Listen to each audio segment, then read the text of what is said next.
And without further ado, I'd like to welcome the Prime Minister to begin this debate whenever you're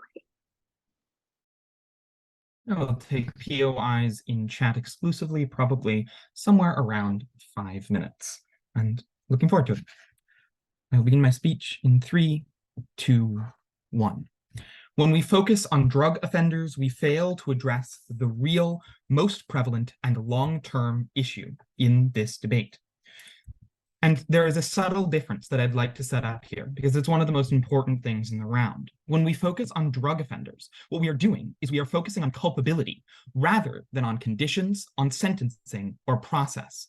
In other words, most people in the criminal justice reform movement not only believe that drug offenders should get nonviolent drug offenders should get less sentences or be treated more fairly, they believe that nonviolent drug offenses should not be crimes. And in this way, they circumnavigate the conversation that might otherwise be had. We are essentially having the conversation, these people shouldn't be in prison at all, but given that, they should be treated as well as possible, rather than the conversation about what do we do with people who have actually committed crimes that we all agree should in fact be crimes and people should in fact be punished for. Sure, I'll take the point of clarification. Yeah, the info slide says this focuses on things like reducing sentences. Probably you're going to focus on that more than getting rid of like laws that prosecute drugs overall. Well, we know that we're going to focus on getting rid of laws that prosecute drugs overall because that's happening. That's actively happening across the states. And furthermore, this focus on lower sentences is often because that is what is physically feasible. All right, so why does this matter? It matters because drug decriminalization is likely to occur on both sides of the house. Why is this? Because there are interests in drug decriminalization from health experts, from middle-class young people, from just about anyone who can see that this is a better way to address the broader health crises that we are having in our nation. Drug criminals have a particular stigma attached to them. People have a special exposure to drug criminals. It's the most common crime people see in their day-to-day lives and are impacted from, especially through things like homelessness that impacts them in their day-to-day life. So there are these other forces that are also moving towards drug decriminalization, through which these offenders are not the best vehicle. These people who have actually committed crimes are not actually the best and most sympathetic vehicle to achieve it. So those forces exist on either side. And this is important because if drug decriminalization in fact does occur in either side, whether or not the criminal justice movement focuses on it, then going now and into the future, what actually matters is everyone else in prison. Because if drugs are no longer a crime, there won't be as many drug offenders to focus on. And moreover, you won't have started the critical criminal justice conversation that we need to start in this country, because this bypasses that conversation. So what is this conversation that we actually need to have, and why is having it likely to turn into some results? Well, first we can see that we have utterly failed to move the needle on anything else. Those of you paying attention to US politics may have seen that Biden, a Democratic president and one of the most liberal presidents that this country has had in recent memory, announced that he was willing to veto an incredibly reasonable DC city measure that said that 24 years was not a reasonable amount of time for someone to spend in prison for a non-violent carjacking. There has been no progress here. Again, because we're not talking about whether criminals deserve long sentences, we're talking about whether things should be a crime. So what are some examples of this? We think the most prominent focus here is going to be on property crime, things like carjacking, things like shoplifting, but it's going to include a lot of other crimes that poor people are likely to commit under duress.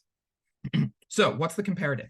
There is a compelling narrative that we could have been using here about rehabilitation and about prison conditions. Yes, there is some small minority of the population that just hates anyone labeled a criminal and thinks they deserve the worst things possible, but it is not anywhere clear and that it is a majority of the population.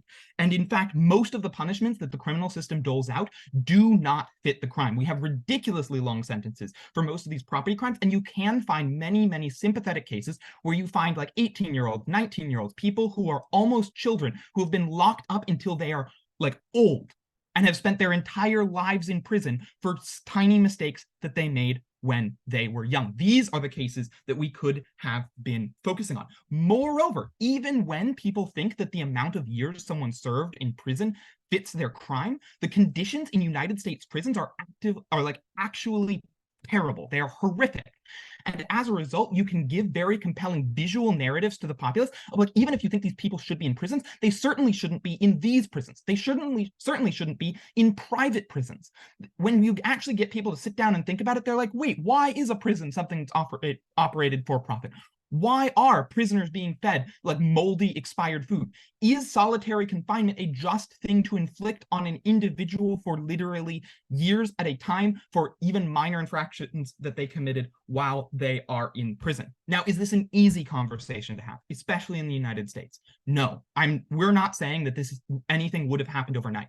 But what we are saying is that this conversation takes a long time to move the Overton window on, and it needed to start 20 years ago.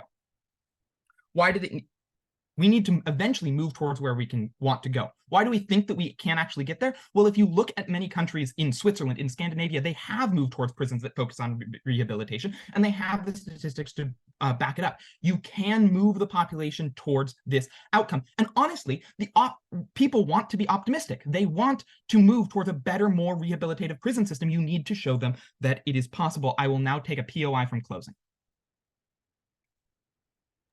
Opening? It's just super unclear why any of this is distinct from drug crimes. Like, both of them probably affect poor and marginalized populations. So I'm really unsure. I don't think you particularly understood my point. Most people in the criminal justice movement don't think that nonviolent drug crimes should be crimes.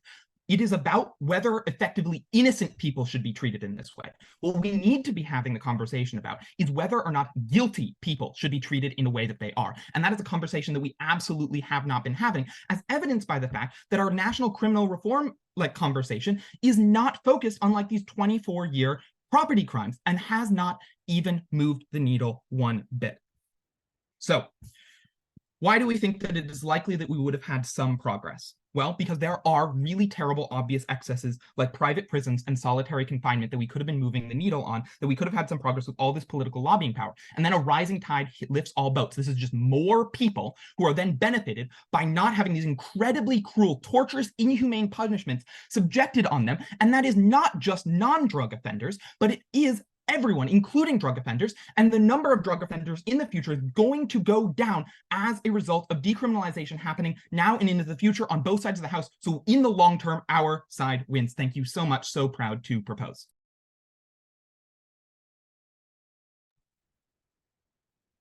Okay, thanks very much for that speech. And now I'd like to welcome the Leader of the Opposition to begin the opposition bench.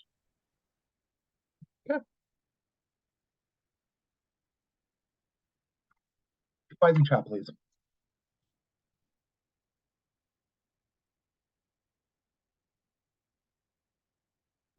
John Ehrlichman, a advisor to the Nixon campaign in 1968, said, "The Nixon office in 1968 had two primary enemies, the anti-war left and Black people. We knew we couldn't make it illegal to either be against the war or to be Black. But by getting the public to associate hippies with marijuana and Blacks with heroin and criminalize them both heavily, we could disrupt their communities. We could arrest them and their leaders, and raid their homes, break up their meetings, and vilify them on the evening news every night. Did we know we were lying about the drugs? Of course we did." On opening opposition, our stance is clear. The policy of anti-drug movements in the Americas has largely been a tool of discrimination and police violence against the public. And it has been necessary to fight against that if you want any sort of meaningful change. First, why is it that this is a crime that ought not be punished, and thus it is completely reasonable to have prioritized this? 4 independent reasons. First, as a theory of justice, I want to say that I think that in the overwhelming majority of circumstances, the public is able to believe that people should not be imprisoned insofar as they are not harming other people. And I think that drug crimes, this is in majority something that people are able to believe, right? Why? Because, well, if you are consuming a bunch of drugs, the only person who is primarily being harmed is yourself. Other things that might happen as a result, so hurting other people, stealing from other people, are already illegal. And the public would agree that if you kill someone or rob someone, regardless of whether or not you're on drugs, that is something that should be illegal anyway, and we already have protections against it. But the simple act of doing drugs yourself is something that hurts no other person other than yourself. So I think that insofar as prison should largely serve to ensure that there is an ongoing protection of the society to make sure that other civilians are not being harmed unjustly, it is unfair to punish these people. The second reason is because this is a deeply ineffective way of punishing drug offenses. Why? Because drug addiction is in and of itself an addiction. Not only does it bear itself out of people being in low socioeconomic conditions, which as a result push them towards drug usage as a means of coping with the realities of their suffering, but it is also addictive, right? It is passed on genetically through parents generationally, where people therefore have a predisposition towards abuse of drugs, and as a result, it needs to be met clinically as opposed to imprisonment and through the legislative system. The third reason is because it shouldn't be punished because people have a right to autonomy, right? Even if drug usage is bad for individuals, I think that people have every single right to do things that are stupid and that are bad for them, and as a result, shouldn't be punished for them, right? I am doing something that is horrible for myself by competing at this tournament. I hate that comparison, but whatever, right? But ultimately speaking, people should not be punished by the state for doing things that are largely harmful exclusively to themselves, because people should be able to be the ones who are dissident over their own body. The fourth reason is because this is a tool of state policy. Insofar as a lot of instances, the overcriminalization of drug usage has been done so that way the colonial settler state of the United States of America can continue its years-long intergenerational slavery of Black people, in particular, so that way they could advance the slavery that is still allowed under the 13th Amendment as long as you're in prison for the purpose of, as long that you can be enslaved as long as it's for the punishment of a crime. And insofar as the United States is institutionally based on that type of racism and has had no meaningful interest in changing that, this isn't something that should be punished, because rather than it being something that you're doing criminally to hurt other people, it is instead something that the United States government has historically pushed you towards, and in a lot of circumstances literally provided you with the drugs that they would then arrest you for actually using. I would argue that this is just not something that people should be punished for, because under so many different conceptions of justice, this isn't something that hurts other people. Why is it then that this has led to better advocacy? First, here for this. I think that this has led to better advocacy for drug users themselves. Why is this true? First of all, I think that this is because this is a uniquely sympathetic narrative.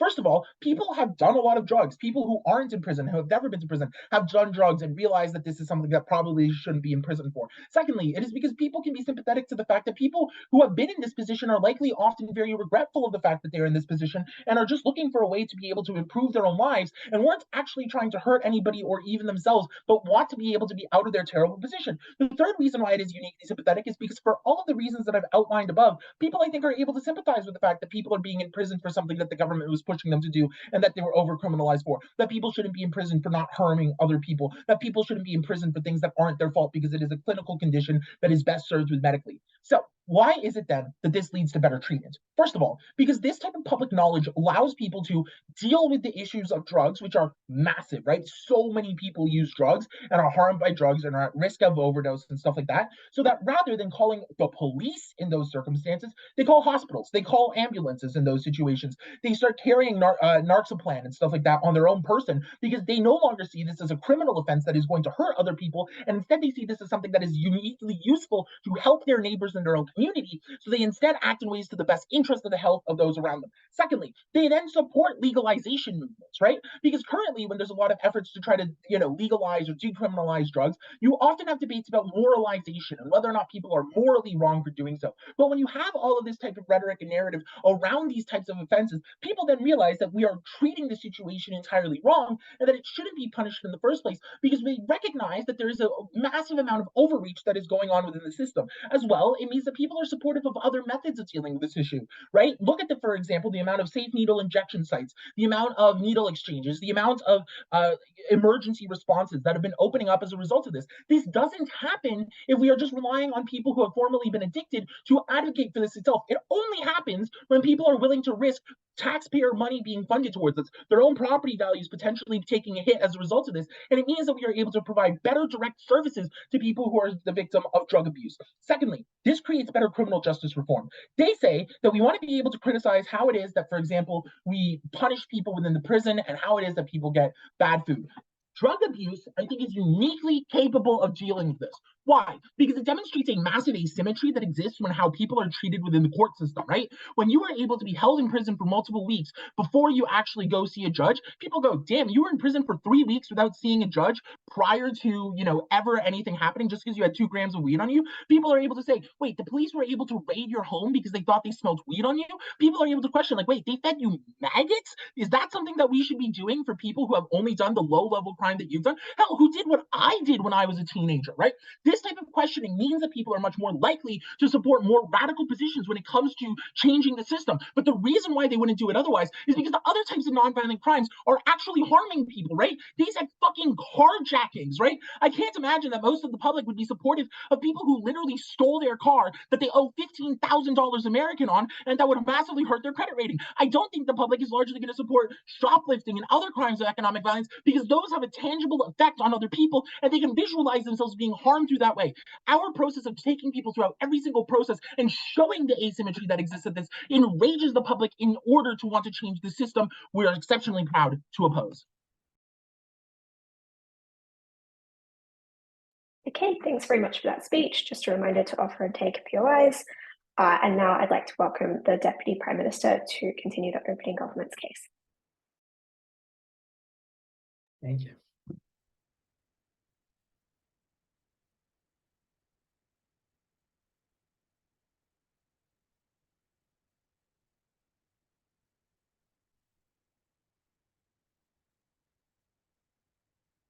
Great. Could I please have POIs in the chat? Thanks. A few things in the speech. First of all, I'll start with reputation. Then I'll move on to explain why it is unlikely that this movement would have achieved that much success in reducing, for example, sentences for criminals or for people, sorry, who are convicted of crimes with drugs. Then I'm going to move on to explain why the most likely alternative in the absence of this focus on drug-related nonviolent crimes would be rehabilitation and actual criminal justice reform, things like more humane prisons, less sentences for crimes across the board. And finally, I'll explain why it's likely that we actually are able to improve the criminal justice system as a whole, not just for people who are convicted of drug-related offenses on our side of the house. So I think that the main push, starting with reputation, the main push that comes from OO is that drugs should be decriminalized, that drugs should not be punished. We agree. We think that drugs should be decriminalized. However, as Seamus told you, we think that it's likely that drugs would be decriminalized on either side of the house, whether or not it was the focus of the criminal justice reform movement or not. And a few reasons for this. Number one, public health groups largely support this measure. I think that OO mentions safe needle sites. These are things that are specifically proposed by public health groups to medical professionals. Once more, the evidence is out there saying that these things, in many cases, for example, marijuana can be not even as harmful as alcohol, according to some studies. And three, a lot of people sympathize with decriminalizing drugs, especially young people. We see a lot of people actually want to do drugs recreationally. So I think that there will be a push to decriminalize drugs either way. However, even if you don't buy our analysis, and even if, Judge, you think that there is a trade-off between the decriminalization of drugs and the focus on other issues such as criminal justice reform and the enhancement of conditions for people who are in prisons across the board, I think that choosing the latter as a focus is simply morally better, given the scope of the impact, given the number of people that you're able to affect, given that these other prison convictions also disproportionately affect minoritized groups, and given that as a system, you not only want justice in the process, you want less bias in the process, but you also want the people who are in prison to actually be able to build a life for themselves and actually be able to avoid recidivism and live in humane conditions both during and after their time in prison. And I think it's simply the moral imperative to help more people is simply there. Therefore, I think that the focus should be there.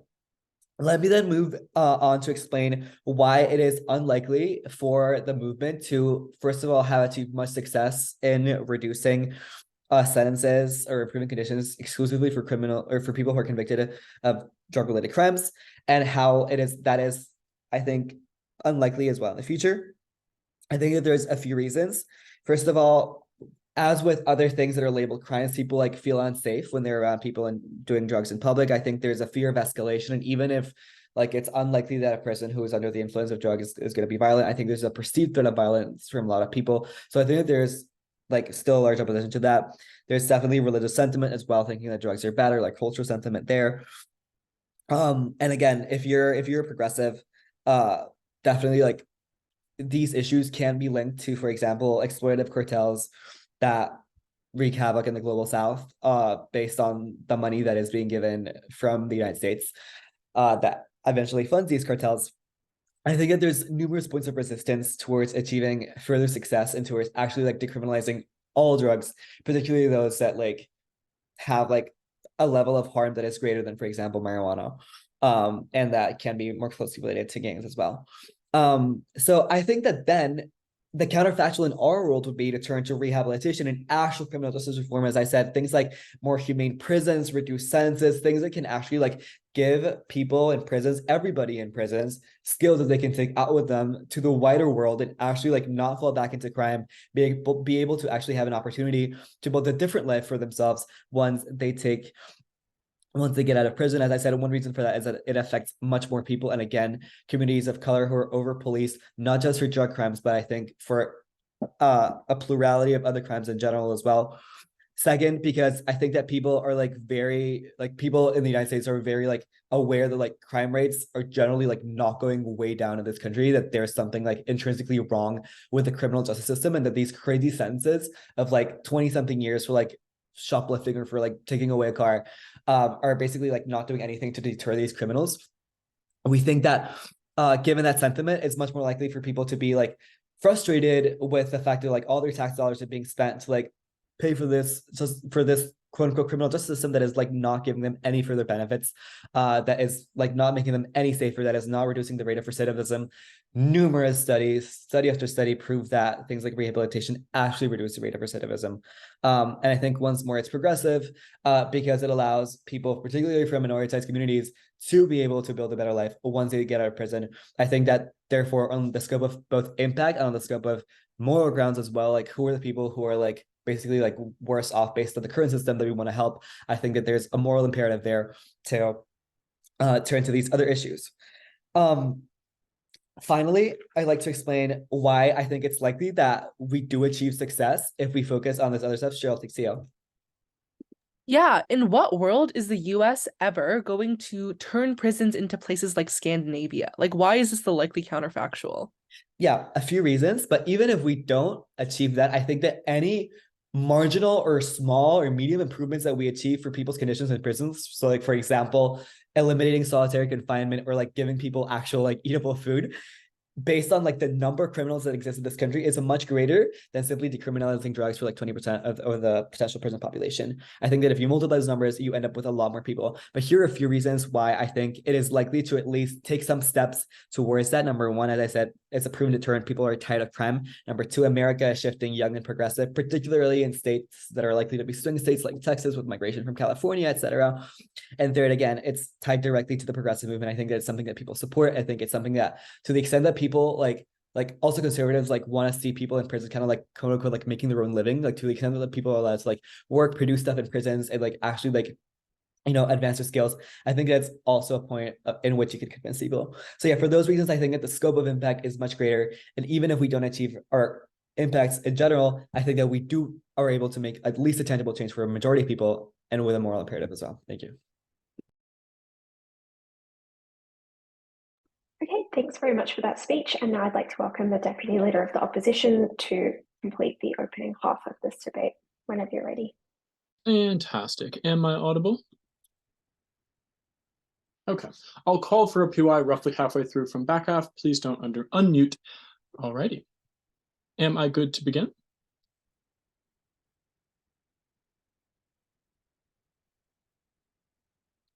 All good, Okay. yeah. 3, 2, 1. I want to begin by clarifying our stance on OO. We believe, yes, that it is very important to focus efforts on reducing sentences and implementing reforms for nonviolent drug offenders, but we also believe that this is the best possible case study for the criminal justice reform movement to use in order to advocate for all of the broader changes that OG talks so much about. In this speech, I'm going to explain to you why going general, going abstract, and going vague, as OG likes to talk so much about, simply won't work, whereas our approach will. All right, with that aside, side, let's go into some line-by-line refutation. First, as has already been pointed out in a POI, OG is simply strawmanning what we have to defend on our side. The info slide says that we are going to focus on efforts to reduce sentences, not focus on decriminalization. Even if reality is different, the info slide is God, we all must obey. What we did, however, explain to you is that decriminalization and legalization are downstream impacts from focusing efforts on reducing sentences and implementing reforms, as I'll explain later. Next, they say that drug decriminalization will occur on both sides. Their only structural reasons for this are that health experts want it and young people want it. There's a lot of problems with this. First, there's tons and tons of opposition to drug decriminalization. Simply look around. Very few American states have actually decriminalized drugs. And so we need to overcome the opposition to decriminalizing drugs by pushing for it. And by pushing for it, albeit indirectly, by arguing for the efforts to reduce sentences for these groups, by making them seem more sympathetic, by making cases surrounding moral culpability that I'll explain later. Because the actors that they outline as pushing for drug decriminalization, health experts and young people, are woefully insufficient. Young people largely don't vote. Young people largely don't engage in effective political advocacy. They often don't know how. And health experts know health. They typically don't know how to run a political campaign. The main opposition to drug decriminalization is, as they almost indirectly concede, general stigma against drug users. And so if we can fight this narrative by arguing that, typically speaking, nonviolent drug users aren't a direct threat to you, they're less morally culpable than other criminals, and they mainly just harm themselves, then we can reverse this stigma, and then through reversing the stigma, first get reductions in sentences, and then eventually get legalization and decriminalization. Okay, great. What else did they say? They said in the first speech, an important concession, the alternative is probably focusing on things like property crime. This is a way worse alternative because these kinds of crimes and these crimes of criminals are way less sympathetic, because for the simple reason that they often harm others way more. If someone steals my car while I'm inside of a grocery store, that has devastating impacts for my life. Whereas if someone just is taking drugs non-violently in the comfort of their own home, that isn't hurting me. Both of these groups are symmetrically stigmatized along racial lines. Also, as I'm going to expand on later, sentences for property crimes aren't as egregiously bad as sentences for non-violent drug offenses, and so there's more of a necessity to go after non-violent drug offenses. They say that eventually they're going to get sort of rehabilitation more generally with prisons and whatnot, and that this is really about like how we treat guilty people who deserve punishment. The problem with this is, again, it sort of concedes the fact that this is going to be an unsuccessful narrative, because if we're focusing on people who actually deserve punishment, people who've done really, really bad things, then the average voter, who typically speaking is pretty anti-crime given how they're inculcated and given how they're raised in society, given what their parents tell them, what their schools tell them, etc. If you tell them we are trying to make things better for bad criminals who've done bad things, who actually deserve to be punished, then you're not going to get as far. Next, few more miscellaneous points. They say, again, the alternative is focusing on crimes across the board. So there's a few problems with this. First, you're going to be spreading yourself way too thin. Social justice movements succeed largely when they focus on small issues, specific laws, specific actors who can change things. When you just say, fix the system as a whole, you don't get anywhere. Also, when you engage in this general narrative of saying, we just need to treat criminals better, the problem with this is that in the average voter's mind, they associate criminal not with the nice cushy crimes, but with murderer. They associate criminal with sort of terrorist, et cetera, et cetera, et cetera. The most extreme cases that the media constantly feeds them over and over again that shapes their perception of what crime is. So if you make the general argument of we need to treat criminals better, we need to have our prisons be nicer, it's not going to work, because the average person's perception of what a criminal is what the media gives them, which is the most sensationalistic cases, which are the least sympathetic criminals. That looks like murderers. Okay, great. Also, all the stuff they give you about why there's tons of frustration towards the criminal justice system and rising progressivism is reasons why on both sides we are likely to succeed eventually in getting the broader benefits that we're going to outline to you in my rebuilding. But before that, I will take a POI. Yep. I mean, given that stigma still exists, I don't think people will help criminals, but I feel like prison just alienate criminals from using drugs and solve their addiction.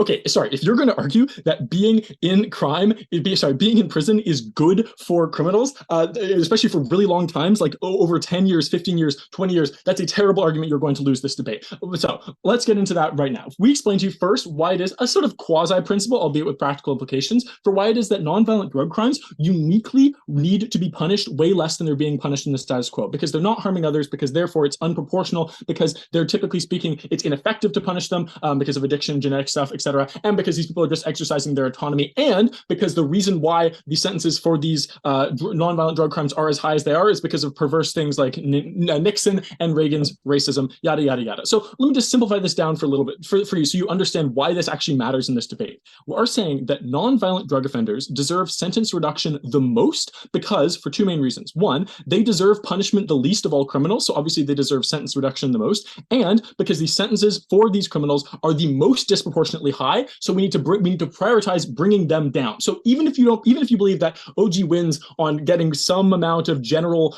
benefits in terms of reducing sentences across the board, we show that we need to reduce the sentences for nonviolent drug criminals the most. It's the most important thing we can do in this debate, and we're going to show that we're significantly more effective if we do so. On that point, we explain to you why we have way better advocacy, because we have a more sympathetic narrative, because many people have done drugs, because it's largely a victimless crime, etc. They say there's a fear of drug users. Absolutely, this is correct. Our whole point is that we can combat this fear more on our side, and we can show, whereas the alternative are like robbers, who are typically way more scary, alternative murderers, etc., way more scary, and so we are likely to actually be able to change people's minds. And then this matters not just for reducing sentences, as Ethan explained to you, as which we got no response, but it also just matters for giving people more information on drugs, giving people more sympathy and just a more general desire to like help people in their community who may be struggling with drug addiction, to be able to support like the creation of safe injection sites in their community, et cetera, et cetera, et cetera. And then lastly, finally, we get to our point, which is that we also get all of OG's benefits, because we get better criminal justice reform more broadly. Because when we use nonviolent drug offenses as a case study to show here's the most fucked up way in which the justice system operates in the status quo, we turn people against the justice system more generally. Because keep in mind, most voters, especially swing voters, are kind of low information. They don't think in nuance. So if you convince them, oh, here's a really fucked up thing the justice system is doing, they go, oh, we need to fix the justice system. I'm going to vote for the party that supports fixing the justice system. And so when we show, because nonviolent drug offenses, how they're treated in terms of how people get sentenced, how people sort of spend too much time in jail beforehand, how police will plant sort of evidence on people, how the history of it, the racism, all that, all of this means that this is the best possible case study for us to be having the narrative fight with the opponents of criminal justice reform on. It is a uniquely compelling case study that we can use to get all of the things that OG says are most important in this debate, because we help the people who need help most, because our help is the most effective, and because we also get the broadest possible help when we achieve the eventual benefits of broader criminal justice reform. So proud to oppose. Thank you very much. Thanks very much for that speech, and thanks to opening half. Now I'd like to welcome the government member to begin the closing half whenever you're ready.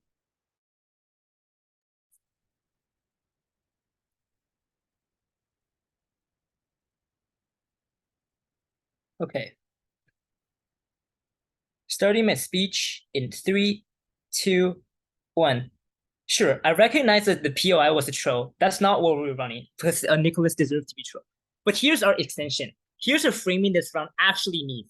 The criminal justice reform OP is advocating for has largely failed. Nicholas spent 3 minutes explaining how much Americans hate drug offenders. Note that the success of ongoing legalization of marijuana has nothing to do with criminal justice reform advocacy, and has much to do with investors and special interests pushing it for it based on economic benefits. The proof is in the pudding here. There are tons of convicted criminals in states where those same drugs are not legal because they were charged with a felony and not state crimes. The reason why is a disconnect between federal and state legislation. Even where sentences have been effectively reduced, exponentiating harm still exists where people are wrongfully convicted or in prison to begin with. And we end up triggering recidivism, large-scale economic exclusion, and disconnection from community support and resources. What this proves is that the focus on humanizing drug offenders has had an extremely limited success. We can't even pass those wins up to the federal government. The other major issue here is that there's always an incentive toward tough on crime politically messaging at the federal level, even when advocacy temporarily increases sympathy. It takes on targeted national campaign to swing sentiments right back. We saw it happen in the last 2 presidential elections. So what should we do instead? Instead, we should focus on the failures of criminal justice system, and specifically wrongful convictions and abuses of power. The US issues with criminal justice are not specific to certain type of crime. They're specific to procedural and infrastructural issues that affect all cases regardless of the issue. Let's focus on 2 issues which have led to massive legal malpractice targeted against minority groups, both of which are more politically palatable to change than defending convicted drug offenders. The first is the collection and analysis of data on police. Citizens' interactions, where police escalate interactions with civilians, something that happens very commonly in cases of drug crimes. The data is seriously underreported. Fewer than half of US states have laws which require police to generate a report in use of force cases. And of those who do, fewer still have a standardized array of data that needs to be recorded, or even has standardized definition of relevant terms, such as what constitutes an instance of use of force. As a result, many of the above studies may severely underestimate the role of racial bias in policing, but conversely, there's the unlikely possibility that an overestimate it. This has the unfortunate effect of significantly reducing the effectiveness of data and academic studies on policy outcomes. This is one of the most important potential advocacy in this debate, and the one we endorse the most. Why is that the case? 3 reasons. First, because it's the single biggest inhibition to advocate for police reform in the status quo. But secondly, because it touches all parts of the prison industrial complex in the US, over-policing, targeted traffic stops, even drug crimes themselves, where oftentimes non-violent drug offenders were effectively set up for secondary and auxiliary crimes, which allow courts to be even more punitive when processing non-violent drug offenders. But thirdly, it is cyclical, because without this, we create biased crime data against Black Americans that have fueled tough on crime laws for generations, right? But also, criminals are the least representable population in the electorate, and it is near impossible for politicians to stand up for them without some data and narrative to convince the public that many of these folks aren't criminals in the first place. The second thing I want to talk about is on public defenders. Courts are tremendously overburdened and under-resourced, as are public defenders, and we should also have been fine advocacy for increasing funding streams for these resources. But reducing sentences and making prisons more human is fine. But what OG focuses here, we say that this is a very difficult political advocacy because it requires platforming sympathy for convicted criminals, whereas focus on public defenders and overburdened courts allows the creation of political narrative, which is that our courts are getting it wrong. In other words, these aren't criminals, we're just hurting them, and we need to stop hurting them. This also achieves many of the outcomes OO is looking for. For example, poorly funded and overworked police defenders directly translates to longer sentences, wrongful convictions, and abuses of criminal justice procedures such as plea deals, redistricting, and a practice made famous in the Rodney King trials, but which is very common in drug-related crimes. All of these things constitute wrong harms of the same vulnerable people's opposition is talking about. Happy to propose.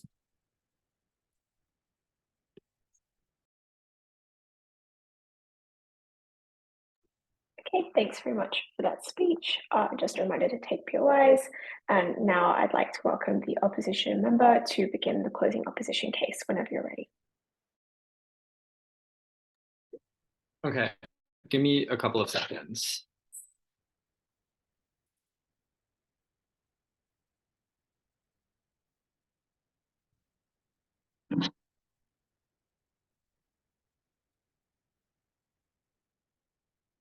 Okay, starting in 3, 2, 1. I think right off the bat, probably both government teams are out of the round because they don't understand what it takes to win on this motion, which is you have to prove why the incentives at the time were such that you would want your counterfactual to be like the entire overhaul of the criminal justice reform and, you know, like collecting data and stuff like that, or that you want more rehabilitation or whatever, you want to incarcerate property crimes. Like they point to no evidence of those incentives actually being there. So we're going to win, I guess, on the entire opposition bench, but more specifically closing opposition is why there were direct incentives, and these were things that were most winnable through the criminal justice movement to overhaul the, you know, nonviolent drug system and get the actual reform that you wanted. The extension then is going to be pretty simple. I think that this is probably done better than any counterfactual. We are going to say, one, why this was the best departure point for the criminal justice movement. We are going to say, then secondly, why even if other departure points were possible, this was the best criminal justice reform to focus on because these are the best group of people to help. We think that we are going to, in doing so, outweigh OO because, yeah, they do a very great job of proving that like helping nonviolent offenders and unjust cases is good. However, I think that they are rather uncomparative because they don't necessarily contrast that and put it a priori above other things that could have happened. We are going to mechanistically prove that. So why is this the best departure point? I think that OO is probably out of the round because they say, oh, decriminalization was already popular then. No, it was literally the war on drugs. This was not an attitude that people had. I'm not really sure where the extension is getting at that we want like more accurate reporting, like we have like abuses of force. I'll talk about them more directly, but I think that it is important to understand context, and the context here is that you are able to do a few things.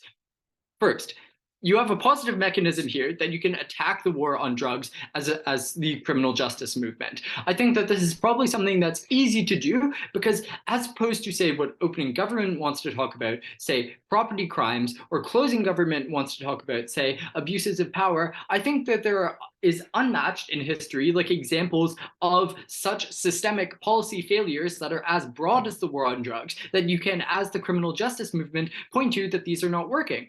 For example, I think it's very easy for them to say, as the war on drugs, you are never going to completely stop the supply of drugs, and since there is always a demand for drugs, this is just not something that's going to work. And whereas opening opposition tries to humanize drug users, which I think is a pretty lofty goal, I think that they don't prove why lawmakers or the general public writ large actually responds to that. I think that in a time where all of the governments, and specifically in the US, was neoliberalizing under Reagan and people care about cutting government costs more than anything, I think what people are going to respond to most is not wasting billions of fucking dollars through sending helicopters to Colombia to try to burn down all of the cocaine factories, and instead saving that money, putting it to better use elsewhere because they don't like taxed and they don't like all of that government spending. So I think that these are more appealing narratives when you can point to a government policy that's failing and say, here is somewhere that we can cut costs. Secondly, Mech here, in terms of public opinion, I think that this is the best counterfactual, not through OO's Mech, when they say we need to be able to humanize people because a lot of people have done drugs.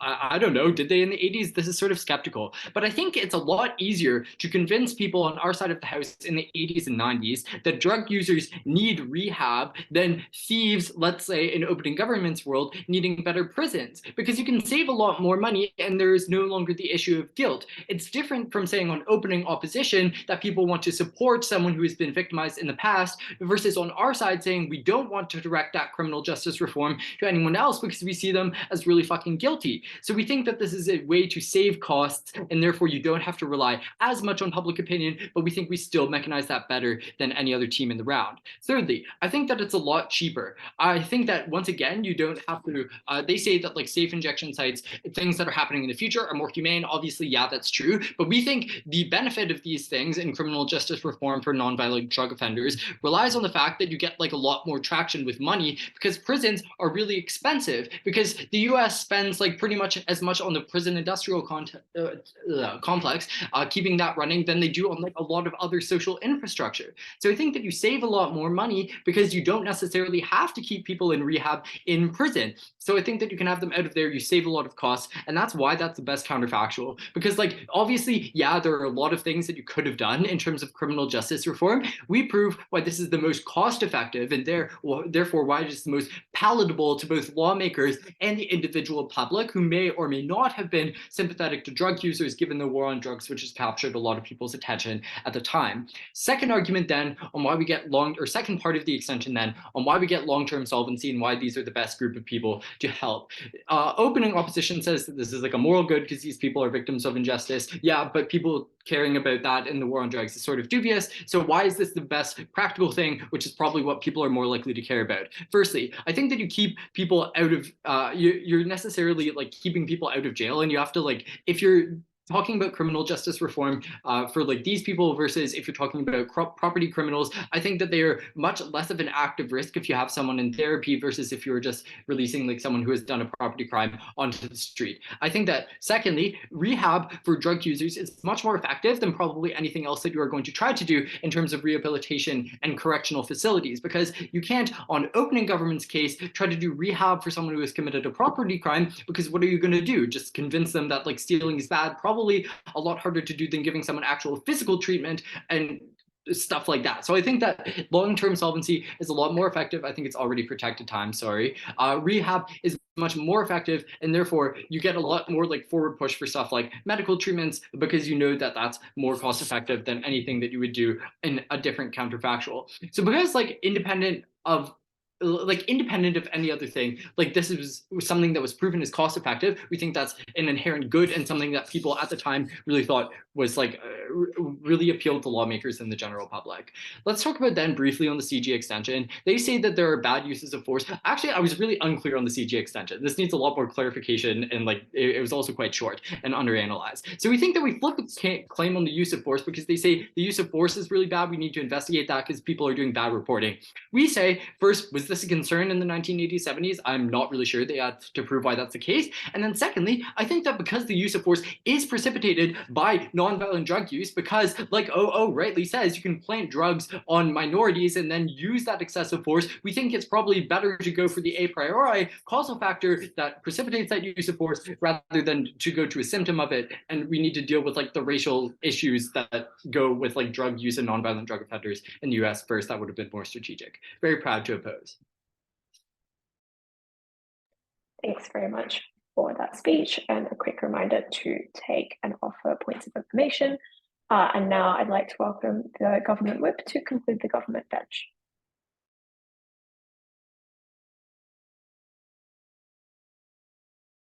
I solemnly swear to take a POI from opening and closing, so nobody panic, please. I'm going to try to take from opening first and closing second, so if you could just have them ready, that would be a huge help.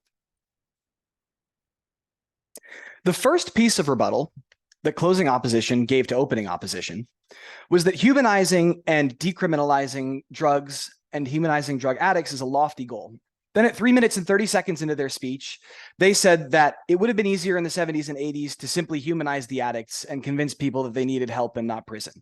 So we're going to have to decide which of the closing opposition advocacies on this particular question we accept in the round. We are deciding to accept the advocacy that everyone else has accepted, which is that it's extremely difficult in the face of the war on drugs, in the face of 4 decades of tough on crime politics from Democrats and Republicans alike in the United States. It is extremely difficult to humanize people who are drug users, who are convicted drug criminals, and instead we should have focused our advocacy elsewhere. So what are the consequences on the round now that we've resolved that question? The first is that, broadly speaking, the advocacy that both opposition teams are pushing for has simply been ineffective. And even if they didn't like our case very much, they could have at least analyzed or responded to the first part of Chris's speech, who was explaining exactly to what degree and why this was not effective. So what are the problems with their advocacy? They say that we lose because we don't focus on incentives that existed at the time, and then the only incentive structures that they analyzed from another team were their own openings, mind you.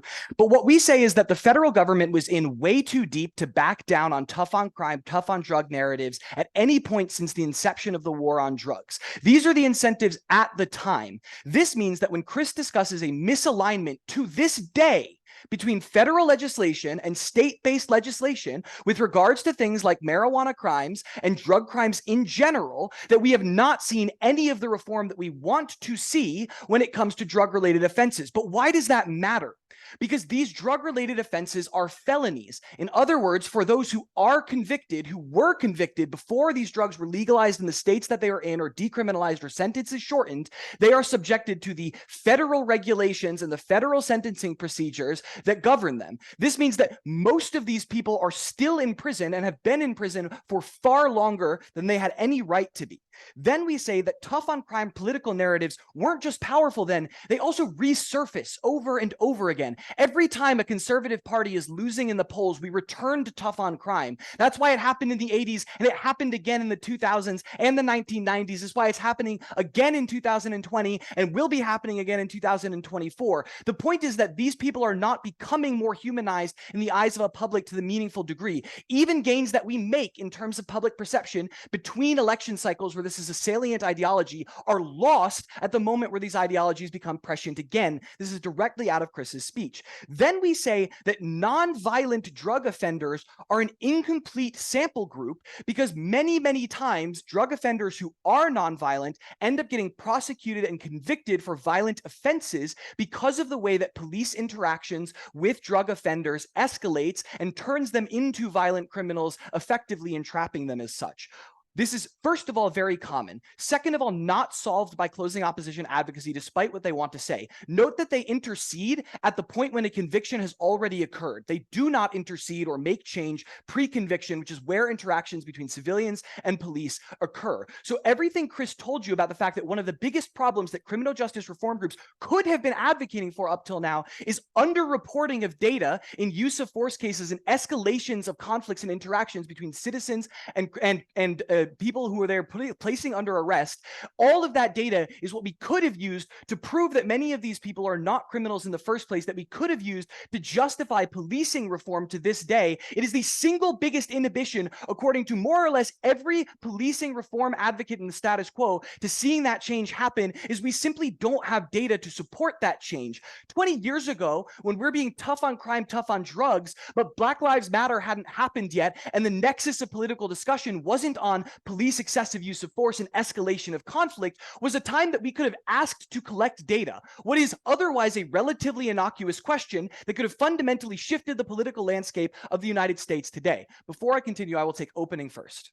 If you're right about this movement being drawn to cases of wrongful convictions, then on our side, this movement will spend lots of time on people wrongfully convicted of nonviolent drug offenses. So we get my benefits and yours. No, that's wrong. That's not the way it happened on your side. I'm saying that I wish that we had focused on wrongful convictions, which would have been inclusive of your advocacy, which is why our advocacy is better in the long run. But your advocacy specifically didn't focus there. We are focusing on a broader and more specific issue. Closing.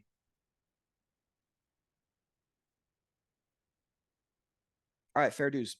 So let's move on then. Why is our advocacy better? And this is the second point of crystallization beyond the fact that they have largely failed, which more or less means we outweigh already in the round. We say that first is on palatability. Though they called opening opposition non-comparative, the only comparative closing opposition did was to opening government's advocacy for what kinds of reforms we could have pushed. Instead, let's do the comparative to the palatability of our own advocacies here. And we'll say first, regarding reporting, I've already explained this argument that 20 years ago, this would have been a much more palatable, more innocuous question. Sorry for my poor flow management, but I won't repeat myself. Second, on funding for courts, because of funding for courts and for public defenders, and focus on wrongful convictions. Obviously, this is a more palatable group of people to defend because fundamentally they are not criminals. Go ahead, closing. I'll get you in here. Okay, so if we are sticking with the tough on crime narrative in the 80s, why are people want to go to increasing blame through data collection on police officers, which are seen as the bastions of upholding that like tough on crime stance? So again, the point is not that like people thought that criminals were good. The point is that the question of whether or not we should collect data with regards to police interactions with civilians and escalation of conflict was less politically prescient at the time, when the question was more about whether or not drug criminals should be treated a certain way or not. We had a better chance of seeing this reform go through then. But let's do more comparative here, which is to say that even if you think they are more effective than we give them credit for, our policy advocacy will always be more effective. To the extent that it is more palatable to advocate for people who are potentially not criminals and failures of system than it is to advocate for the rights of people who are fundamentally convicted criminals in the eyes of large swaths of America, then that means that we are going to see more progress on our issues than their issues always.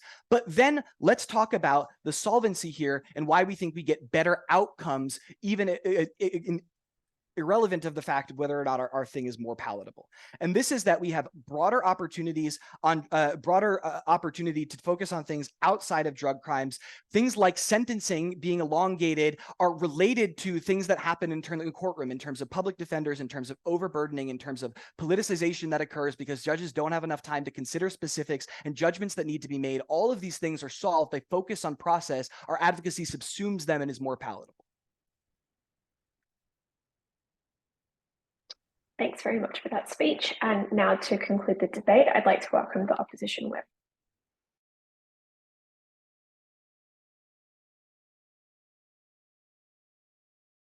1 second to gather my notes.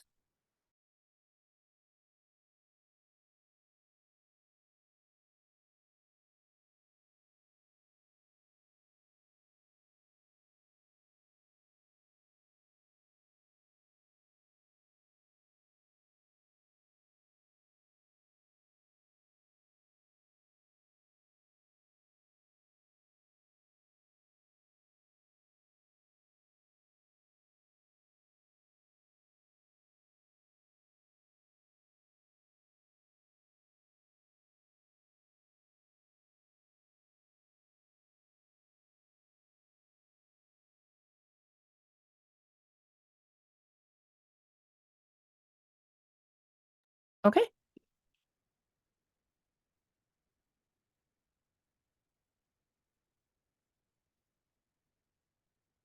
I'm gonna start in 3, 2, 1. The first way we win today is we prove that this is the best thing this movement could have done to society in terms of an assured utilitarian good. That means even if you take opening and closing government at their most charitable and say you could have helped any other group of criminals for whom there is some degree of unfairness, we prove why it is good for you to focus on these specific people. Because Eamon shows you this is the group that was the easiest to rehabilitate, the most likely to rehabilitate because we have the structures in society to do this type of thing, the most likely that to be non-violent and to do things after rehabilitation, like pay taxes and so on and so on. So even if you could have repatriated some form of unfairness to other groups, it is good to focus on this particular group because helping them out means you help society out in a whole by alleviating the financial burden on the prison system when you no longer have to store them in jail. And in terms of their productive capacity, which they're more likely to have than people like thieves, because we don't have thief rehabilitation, but we do have medical rehabilitation.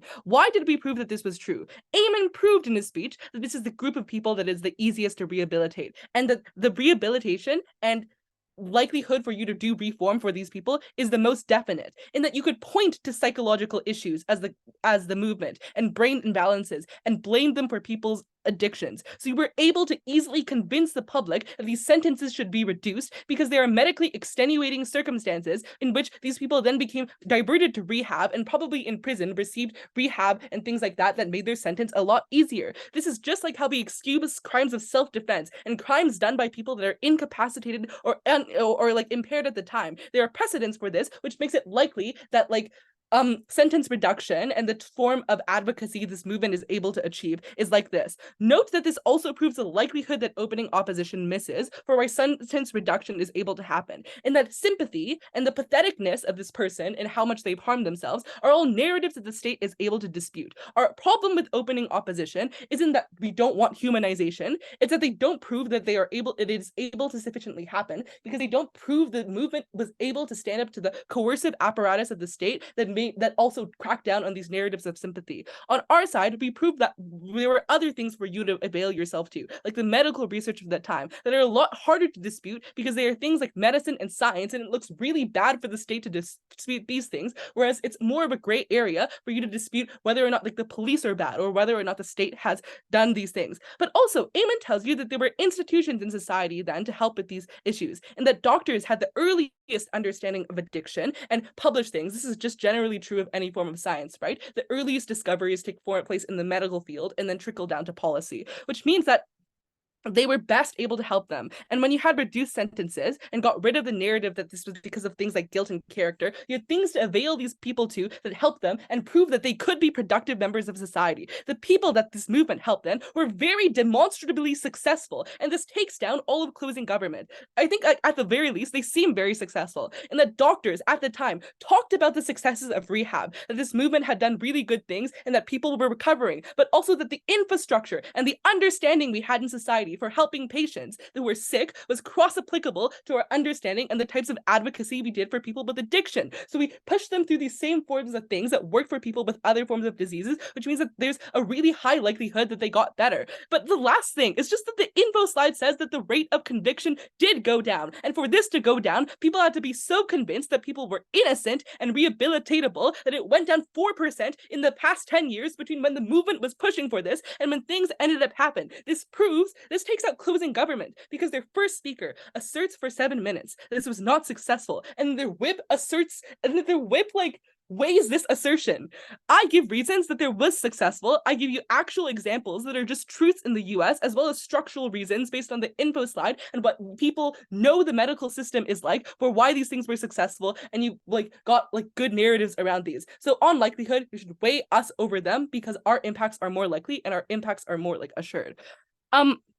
But I think it's also that it's good to do it for this group of people, because when people get prosecuted for violent things and you try to focus on violent convictions, when you focus on things like state violence, you just don't have the data to support this change either. In that states during the Nixon era didn't report instances of police brutality. So I have no idea how you could have found this sort of information. But however, you did have access to things like doctors and other narratives you were able to draw on to make these people seem human and make them seem less guilty. On their side, I don't know why you could prove this. On our side, we show you can prove it, and history supports it. I don't know why then their alternative history, where you do all these sorts of changes, is more likely than the good things we for sure got as a result of this movement in the status quo. I think just then the success of these people, again, is an inherent good on society. Let's compare this to opening government.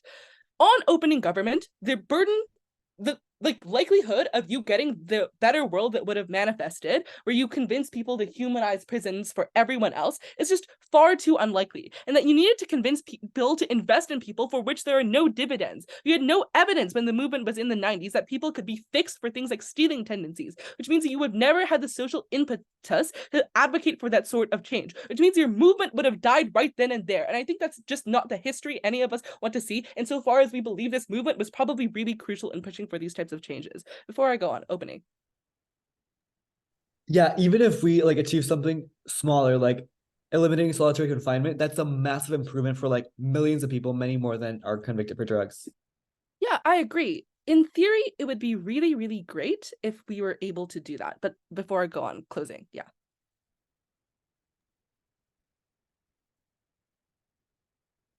You ran. Oh, sorry, a 5% decrease in 25 years is not a massive win. If it's such a big win, why did tough on crime narrative swing 2020 elections? Why are tens of thousands still in prison for marijuana crimes?